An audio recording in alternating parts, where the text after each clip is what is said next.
दोस्तों, welcome to my channel Vidyasagar. तो आज हम पढ़ेंगे आहा जनपद काल, जिसका प्रारंभ 600 ईसा पूर्व से 325 ईसा पूर्व हुआ था। तो बिना समय गवाते हुए इसके हम क्वेश्चन आंसर को करते हैं। तो इसमें सूची 1 को सूची 2 से सम्मिलित करना है। ठीक है। महाजनपद, उसकी राजधानी क्या थी? तो गांधार की राजधानी थी तक्षशिला। सूरसेन की राजधानी थी मथुरा। वत्स की थी कौशाम्बी और कौशल की थी श्रावस्ती। तो 4, 1, 2 और 3 किसमें है? Option A. तो हमारा पहला क्वेश्चन सही है, ऑप्शन ए है। हर्यक वंश के किस शासक को कुड़िक कहा जाता था? तो किसको कहा जाता था? अजात शत्रु को। किस शासक ने गंगा एवं सोन नदियों के संगम पर पाटलिपुत्र नामक नगर की स्थापना की थी? तो किसने की थी? उदयन ने, जो पटना के नाम से जाना जाता है। शिशुनाग वंश का वह कौन सा शासक था जिसके समय में वैशाली में द्वितीय बौद्ध संगीति का आयोजन किया गया और उसे काक वर्ण के नाम से भी जाना जाता है? तो वो कौन है? काला अशोक।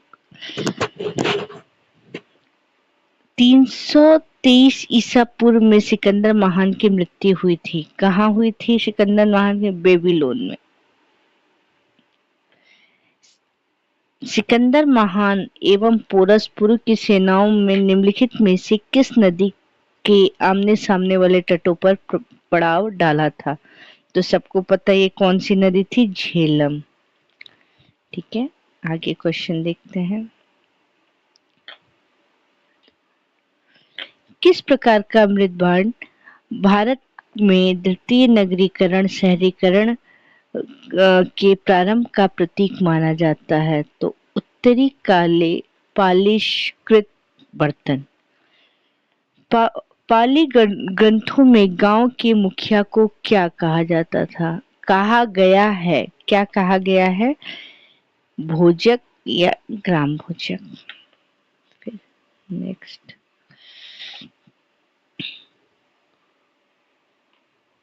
उज्जैन का प्राचीन नाम? अवंतिका। ऑप्शन ए सही है, अवंतिका। नंद वंश का संस्थापक कौन था? सबको पता है, महापद्मनंद। ग्रीक यूनानी लेखकों द्वारा किसे अग्रमिज या जैनमिज कहा गया है? तो किसे कहा गया है? घनानंद को। घनानंद दिया है। प्राचीन भारत में पहला विदेशी आक्रमण किनके द्वारा किया गया था? प्राचीन भारत में पहला विदेशी आक्रमण किनके द्वारा किया गया था? तो ईरानियों द्वारा किया गया था। प्राचीन भारत में दूसरा विदेशी आक्रमण एवं पहला यूरोपीय आक्रमण किसके द्वारा किया गया था? तो ये किसके द्वारा किया गया था? यूनानियों द्वारा। देखिए, पहले में दिया है कि पहला विदेशी आक्रमण जब पूछा जाए तो उसमें ईरानी है, लेकिन प्राचीन भारत में दूसरा विदेशी आक्रमण तथा पहला यूरोपीय आक्रमण किसका था? यूनानियों का था। ईरान के हखमनी वंश में किस शासक के भारतीय भूभाग को जीतने के बाद उसे फारस साम्राज्य का 20वां प्रांत या क्षत्रपी बनाया? किसे बनाया? डेरियस दारे बाहु प्रथम को। हाइडेस्पस या वितिस्ता, आधुनिक नाम जिसका झेलम है, का युद्ध किन किन शासकों के बीच हुआ? जो कि अभी आपने पहले क्वेश्चन पूछा था कि तट किस नदी के तट पर आमने सामने सिकंदर और पोरस की सेना थी? तो इसका सही उत्तर है सिकंदर एवं पोरस के मध्य हुआ था। सिकंदर ने भारत पर कब आक्रमण किया था? तो 326 ईसा पूर्व। सूची एक को सूची इसका ऑप्शन बिंबिसार है, हर्यक वंश, कालाशोक है, शिशुनाग वंश महापद्मानंद है, नंद वंश और बिंदुसार है मौर्य वंश। तो इसका क्या ऑप्शन था? पहले का पहला है, दूसरे का दूसरा, बी का दूसरा, सी का 4, डी का 3। 1 2 4 3। तो इसका कौन सा उत्तर होगा? Option B 1 2 4 3। अब है इसे भी महाजनपद और आधुनिक क्षेत्र, जो उस समय महाजनपद काल में जो वो था उसके आधुनिक किस नाम से जाना जाता है? तो मगध को पटना, एक मिनट, मगध को पटना व गया जिले, वत्स इलाहाबाद,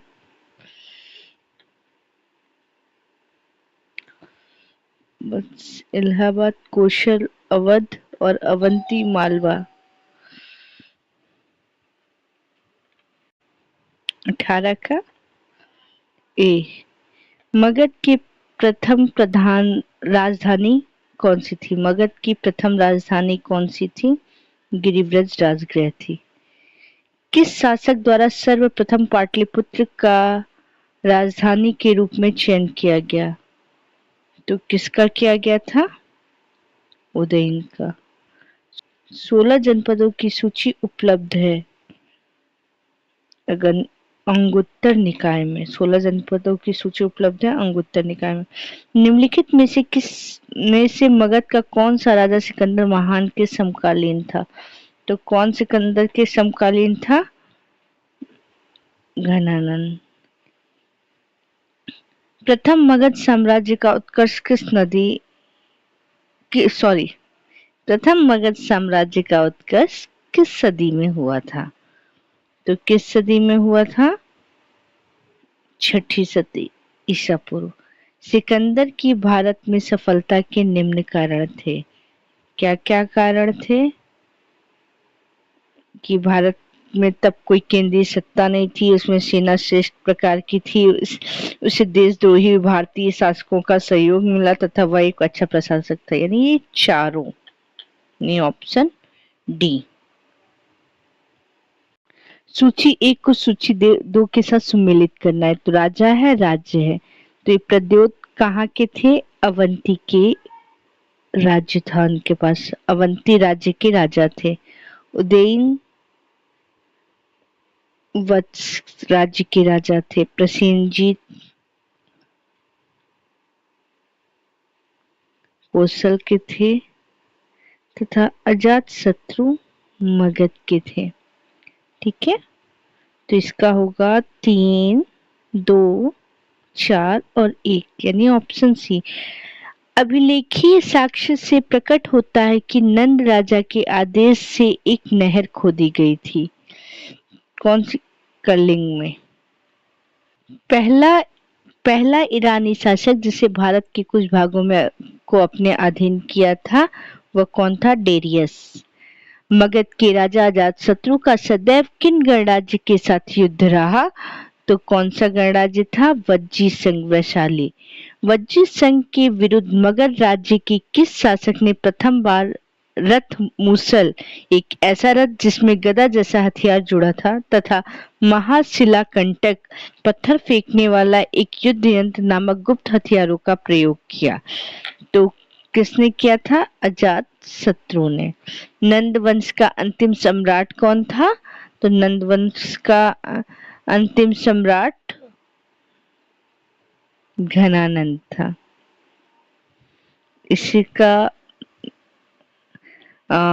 इसके बाद मौर्य वंश की स्थापना हुई थी वहां पे। शासकों भारत में सिक्कों तथा मुद्रा का प्रचलन कब हुआ? तो 600 ईसा पूर्व में। निम्न राजाओं पे विचार कीजिए। अजात शत्रु, बिंदुसार, प्रसेनजीत, इनमें से कौन बुद्ध के समकालीन थे? तो अजात शत्रु और प्रसेनजीत, यानी ऑप्शन सी। क्वेश्चन विजुअल हो रहा है कि नहीं? 6ठी सदी ईसा पूर्व के दौरान बड़े राज्यों के उदय का प्रमुख कारण क्या था? तो क्या था? उत्तर प्रदेश और बिहार के व्यापक पैमाने पर लोहे का उपयोग।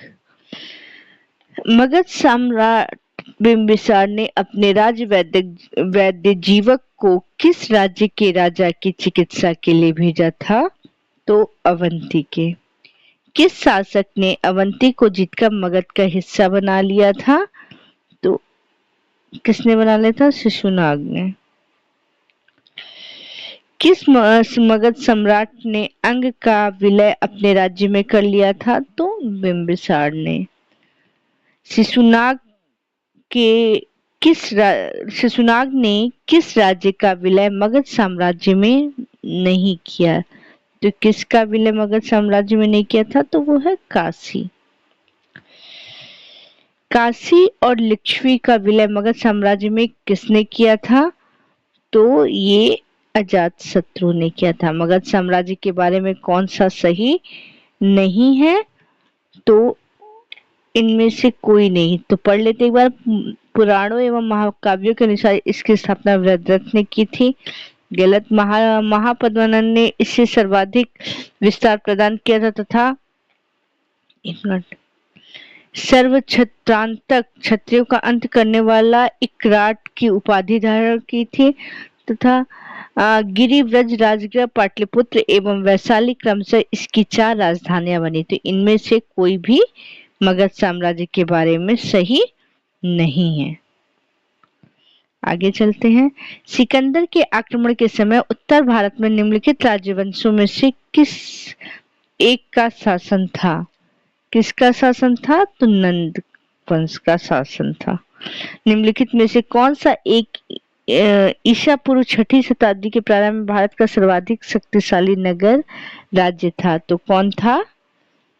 मगध। निम्नलिखित में कौन से भारत पर ईरानी आक्रमण के प्रभाव के रूप में माना जाता है? कौन से भारत पर ईरानी आक्रमण के प्रभाव के रूप में माना जाता है?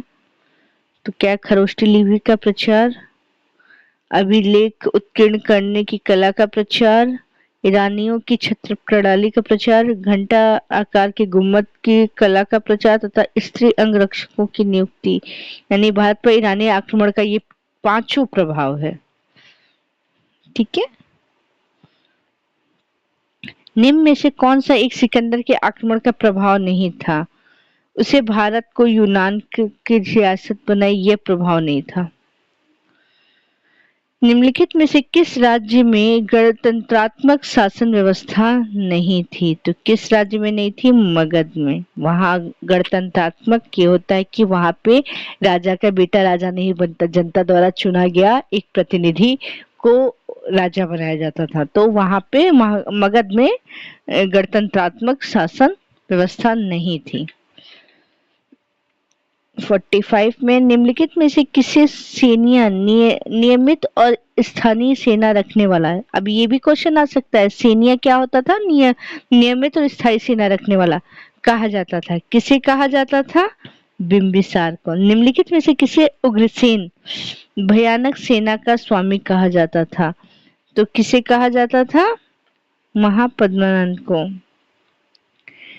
डेसियस दाराबाहु प्रथम ने 516 ईसा पूर्व में सिंधु के तटवर्ती भूभाग को जीतकर उसे ईरान का 20वां क्षत्रपी प्रांत बनाया। उसे कितना राजस्व प्राप्त होता था?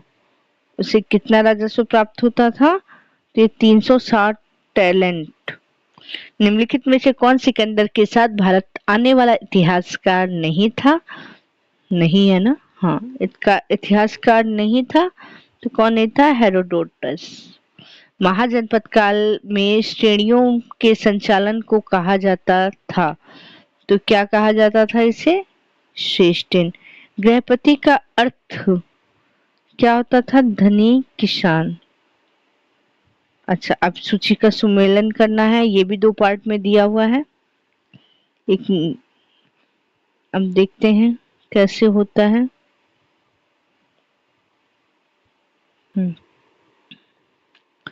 अष्टकुलक परामर्शदायी संस्था थी। महामात्रक यानी पहले का वन है। महामात्रक उच्च कोटि के अधिकारी थे, इसीलिए ऐसे दिया है। बलि साधक किसानों से कर वसूलने वाला अधिकारी होता था तथा सैल्किक यानी शुल्काध्यक्ष क्या होता था? शिल्पियों और व्यापारियों को शुल्क या चुंगी वसूलने वाला। ये सामने सामने दिया है, इसी वजह से 2 पार्ट में दिया। मगध में किस प्रारंभिक शासक ने राज्यारोहण के लिए अपने पिता की हत्या की एवं इसी कारणवश अपने पुत्र द्वारा मारा गया? तो वो कौन था? अजातशत्रु। कौन था? अजातशत्रु। विश्व का पहला गणतंत्र वैशाली में किसके द्वारा स्थापित किया गया? तो किसके द्वारा? लिच्छवी। अब इसमें सम्मिलित करना महाजनपद और उसकी राजधानी। ठीक है। क्वेश्चन है, इसे सम्मिलित करना है तो कुरु का इंद्रप्रस्थ है, पांचाल का अधिक्षत्र है, कौशल का है साकेत और वत्स का है कौशाम्बी। Option B. निम्नलिखित में से कौन एक बौद्ध ग्रंथ 16 महाजनपदों का उल्लेख करता है? तो कौन करता है?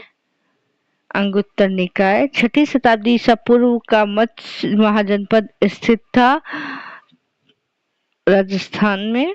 निम्नलिखित में से किस एक नदी को पहले वितस्ता के नाम से जाना जाता था? तो झेलम को। निम्नलिखित महाजनपदों में से गणसंघ अल्पतंत्र को पहचानिए। इसमें अल्पतंत्र कहाँ था? मगध, वज्जी, अवंती, कौशल। तो वज्जी में। तो इस चैप्टर में इतने ही क्वेश्चन। अब नेक्स्ट हमारा टॉपिक होगा धार्मिक आंदोलन, तो उस पर हम प्रीवियस ईयर क्वेश्चन लाएंगे। आप हमारे वीडियो को देखिए, लाइक कीजिए, ज़्यादा से ज़्यादा शेयर कीजिए एंड सब्सक्राइब कीजिए। Thank you.